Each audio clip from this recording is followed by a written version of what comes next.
আজ 20 আগস্ট। দৈনিক কালের কণ্ঠ পত্রিকার প্রধান শিরোনাম: ডেঙ্গু থেকে জিকা, বদলে যাচ্ছে রোগের মানচিত্র।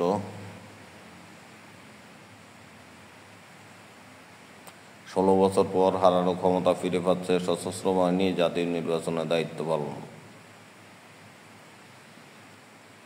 জান্নাতে যেসব জিনিস থাকবে না।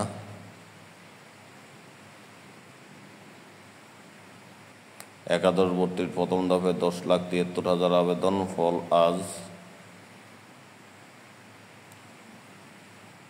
চিকিৎসা শেষে দেশে ফিরে অসুস্থ মির্জা ফখরুল হাসপাতালে ভর্তি। নির্বাচনের নিরপেক্ষ দায়িত্ব পালনের জন্য প্রস্তুতি নিন সেনাপ্রধান। ডাকসুতে 28 পদে মনোনয়ন নিলেন 658 সম্ভাব্য প্রার্থী। প্রতিকূল পরিস্থিতিতে দৃঢ়চিত্তে ডক্টর ইউনূস।